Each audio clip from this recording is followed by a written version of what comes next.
வணக்கம். இப்பொழுது நான் கூற இருப்பது திருக்குறளில் ஒரு சம்பிரதாயம் என்று கூட சொல்லலாம்.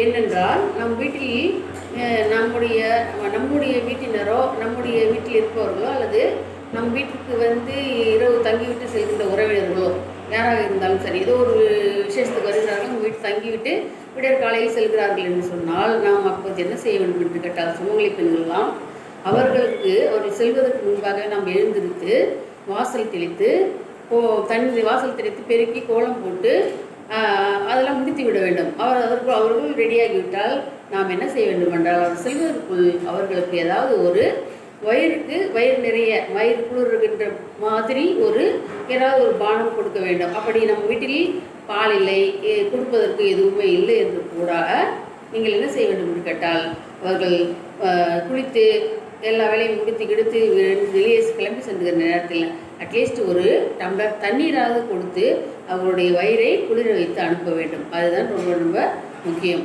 ஏனென்றால் நம் வீட்டிலிருந்து செல்கின்றவர்கள், நம்ம வீட்டை தாண்டி நம்ம வாசலை தாண்டி செல்கின்றவர்கள் வயிறு பசியோடோ இல்லை வயிற்றில் எதுவுமே இல்லாத ஒரு உணர்வோடோ வயிற்று எரிச்சலோடோ அந்த காலியாக இருக்கிற ஒரு உணர்வு சொல்லலாம், அது மாதிரி வெறுமனவோ அவங்க போகக்கூடாது. அப்படி போகுவது நமக்கு நம் குடும்பத்திற்கு மிக மிக ஒரு நல்ல சகுனமே கிடையாது. அப்படி செய்யக்கூடாது. ஆகையால் நம்ம என்ன பண்ணணும், தூக்கத்தை பெருசு பண்ணாமல், தூக்கம் வருது அப்படின்றதுக்காக போய் படுக்காமல் அவங்களுக்கு முன்னாடி நம்ம ஏஞ்சி இது எல்லாத்தையும் சன்னிலாம் தெளிச்சிட்டு கோலம் போட்டுட்டு அவங்களுக்கு காப்பி பெரும்பாலும் எல்லாருக்கையும் பால் இருக்கும். அப்படி இல்லாத பட்சத்தில் அட்லீஸ்ட் தண்ணியாவது ஒரு டம்ளர் அவங்க நல்லா குடிக்க சொல்லிட்டு அதுக்கப்புறம் அனுப்பிச்சு அப்புறம் வெளியில் போய் அவங்க காப்பி டீ குடிச்சிட்டோம். அதனால் நம்ம வீட்டிலேருந்து அவங்க போகும்போது நிறமாக போகணும், வயிறு குளிர்ச்சியாக போகணும். அதுதான் நமக்கு சுமங்கலி பெண்களாகி நமக்கும் நல்லது, அவர்களுக்கும் நல்லது, நம்ம வீட்டில் இருக்க எல்லாருமே நல்லது. அதை நீங்கள் இனிமேல் கடைபிடிச்சு பாருங்கள். அது நல்லாயிருக்கும். அப்படி நமக்கு எப்படி இருக்குதுன்றதை நீங்கள் எனக்கு கமெண்ட் பண்ணுங்கள், ஷேர் பண்ணுங்கள், சப்ஸ்கிரைப் பண்ணுங்கள்.